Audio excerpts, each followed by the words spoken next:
Baik, selamat pagi, siang, atau malam kepada para hadirin penonton dan kepada Pak Waifi selaku dosen pengampu mata kuliah wawasan global TIK. Di sini saya Fasya Rayahan Maulana dengan NIM 13022213116 dari kelas SM4502 akan menjelaskan atau mempresentasikan mengenai apa itu Scrum Master. Oke, sebelumnya materi-materi yang saya dapatkan di hari ini itu berdasarkan resume yang saya tulis di minggu lalu. Kita langsung mulai saja mengenai apa itu Scrum terlebih dahulu. Jadi, Scrum adalah sebuah kerangka kerja pengembangan perangkat lunak yang terfokus pada pendekatan iteratif. Di sini iteratif itu maksudnya secara berulang dari pengembangan sampai deployment. Nah, dalam Scrum, pengembangan produk dibagi menjadi serangkaian iterasi kecil yang disebut sprint. Setiap sprint biasanya berlangsung antara 1 hingga 4 minggu, di mana tim bekerja untuk menghasilkan potongan fungsionalitas yang bernilai tinggi. Ini berarti bahwa dalam Scrum, pengembangan perangkat lunak tidak dilakukan dalam satu langkah besar, tetapi dalam serangkaian langkah kecil yang terus-menerus diperbarui dan diperbaiki.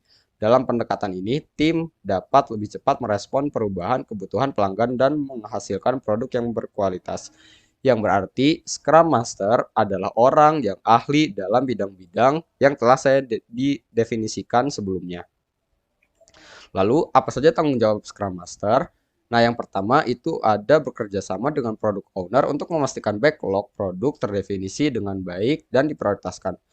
Nah, seorang Scrum Master bekerja erat dengan product owner untuk memahami kebutuhan pelanggan dan memastikan bahwa daftar fitur yang diperlukan untuk produk backlog produk telah didefinisikan secara jelas dan diprioritaskan dengan benar. Hal ini melibatkan pengelolaan backlog, termasuk pemahaman yang mendalam tentang setiap item backlog dan membantu product owner dalam mengatur prioritas item-item tersebut. Yang kedua, membantu tim dalam menghilangkan hambatan atau masalah yang mungkin mengganggu kemajuan proyek. Sebagai fasilitator, Scrum Master bertanggung jawab untuk mengidentifikasi hambatan atau masalah yang mungkin menghambat kemajuan tim dalam mencapai tujuan sprint. Mereka membantu dalam mengatasi masalah ini dengan memfasilitasi diskusi dan menemukan solusi yang efektif, baik itu hambatan teknis, interpersonal, atau perbedaan pendapat. Lalu yang ketiga, ada memastikan tim mengikuti nilai-nilai, praktik, dan aturan Scrum. Scrum Master memainkan peran penting dalam memastikan tim mengikuti prinsip-prinsip dan praktik Scrum dengan benar. Mereka tidak hanya mengajarkan dan memfasilitasi penggunaan praktik-praktik Scrum, tetapi juga memastikan bahwa tim memahami pentingnya nilai-nilai sebagai transparansi, inspeksi, dan adaptasi dalam setiap aspek pekerjaan mereka. Lalu di nomor 4, melatih tim dalam metodologi agile dan kerangka kerja Scrum. Seorang Scrum Master berperan sebagai mentor bagi tim dalam penggunaan metodologi agile dan penerapan kerangka kerja Scrum. Mereka menyediakan pelatihan, arahan, dan bimbingan yang diperlukan untuk membantu tim memahami dan menerapkan praktik-praktik terbaik dalam Scrum. Yang kelima, ada mengawasi dan melaporkan kemajuan proyek kepada pemangku kepentingan. Scrum Master bertanggung jawab untuk menyediakan visibilitas yang jelas tentang kemajuan proyek kepada semua pemangku kepentingan. Mereka memastikan bahwa metrik-metrik kerja dan progres proyek secara teratur dilacak dan dilaporkan kepada tim dan pemangku kepentingan lainnya. Lalu yang keenam, melakukan sprint planning, daily stand-up, dan sprint reviews. Seorang Scrum Master memfasilitasi semua kegiatan yang terkait dengan sprint, termasuk perencanaan sprint, pertemuan harian, atau daily stand-up untuk membantu memantau kemajuan, lalu review sprint untuk mengevaluasi hasil. Nah, setelah itu, apa saja sih keterampilan yang dibutuhkan untuk menjadi seorang Scrum Master? Yang pertama itu ada komunikasi yang kuat dan kemampuan interpersonal.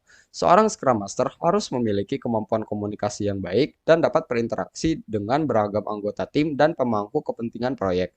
Mereka harus mampu mendengarkan dengan baik dan menyampaikan informasi dengan jelas. Yang kedua, pemahaman mendalam tentang metodologi agile dan kerangka kerja Scrum. Seorang Scrum Master harus memiliki pengetahuan yang mendalam tentang prinsip-prinsip agile dan cara kerja Scrum. Mereka harus memahami nilai-nilai dan praktik-praktik yang mendasari metodologi ini dan menerapkannya dalam konteks proyek. Yang ketiga adalah kemampuan untuk memecahkan masalah dan mengelola konflik. Seorang Scrum Master seringkali harus menghadapi tantangan dan konflik di dalam tim. Kemampuan untuk memecahkan masalah dengan cepat dan mengelola konflik secara efektif sangat penting untuk memastikan kesuksesan proyek. Yang keempat, ada pengalaman dalam manajemen proyek dan perangkat lunak. Pengalaman sebelumnya dalam manajemen proyek atau pengembangan perangkat lunak dapat sangat berguna bagi seorang Scrum Master. Mereka harus memahami dinamika proyek dan memiliki pemahaman yang baik tentang siklus pengembangan perangkat lunak. Dan keterampilan yang terakhir yaitu keterampilan organisasi dan perhatian terhadap detail. Seorang Scrum Master harus memiliki keterampilan organisasi yang kuat dan perhatian terhadap detail. Mereka harus dapat mengelola jadwal, mengorganisasikan kegiatan tim, dan memastikan bahwa semua tugas dan tanggung jawab ditangani dengan. Lalu selanjutnya ada faktor-faktor kesuksesan dalam sebuah pembuatan proyek ketika kita menjadi seorang Scrum Master. Nah, yang pertama itu ada dari komitmen tim yang kuat. Kesuksesan implementasi metodologi Scrum sangat tergantung pada komitmen yang kuat dari setiap anggota tim. Setiap anggota tim harus sepenuhnya terlibat dalam proses pengembangan, memprioritaskan kolaborasi, dan berkontribusi secara aktif dalam mencapai tujuan proyek. Ini berarti bahwa setiap anggota tim harus berkomitmen untuk memahami dan mengikuti praktik-praktik Scrum dengan benar, berpartisipasi aktif dalam semua pertemuan sprint, dan berbagi tanggung jawab dalam mencapai tujuan yang telah ditetapkan. Yang kedua adalah dukungan manajemen yang kuat. Kesuksesan implementasi Scrum juga memerlukan dukungan yang kuat dari manajemen tingkat atas dan pemangku kepentingan proyek lainnya. Manajemen harus mendukung penggunaan metodologi Scrum, memfasilitasi perubahan budaya yang diperlukan, dan menyediakan sumber daya yang diperlukan untuk kesuksesan tim. Ini mencakup dukungan dalam hal alokasi waktu dan sumber daya, pemahaman tentang nilai-nilai agile, dan keterlibatan aktif dalam menghilangkan hambatan yang mungkin dihadapi oleh tim selama proses pengembangan. Yang ketiga adalah komunikasi yang terbuka dan jujur. Komunikasi yang terbuka dan jujur adalah kunci untuk membangun kepercayaan di antara anggota tim dan pemangku kepentingan lainnya. Komunikasi yang efektif memungkinkan pemecahan masalah yang cepat, umpan balik yang konstruktif, dan kerjasama yang baik di seluruh tim. Ini melibatkan praktik-praktik seperti menyelenggarakan pertemuan harian yang teratur, menyediakan platform untuk diskusi terbuka dan debat sehat, serta memberikan umpan balik yang jujur dan konstruktif kepada anggota tim. Yang keempat, ada kemampuan untuk beradaptasi. Fleksibilitas dan kemampuan untuk beradaptasi dengan perubahan adalah kunci kesuksesan dalam pengembangan perangkat lunak. Tim harus siap untuk merespon sebuah kebutuhan pelanggan atau kondisi yang berubah dengan cepat dan efisien. Melibatkan kebijaksanaan dalam mengelola prioritas, fleksibilitas dalam merencanakan dan mengimplementasikan solusi, serta kemampuan untuk belajar dari pengalaman dan meningkatkan proses di setiap sprint. Baik, sekian dari presentasi mengenai Scrum Master. Terima kasih dan sampai jumpa.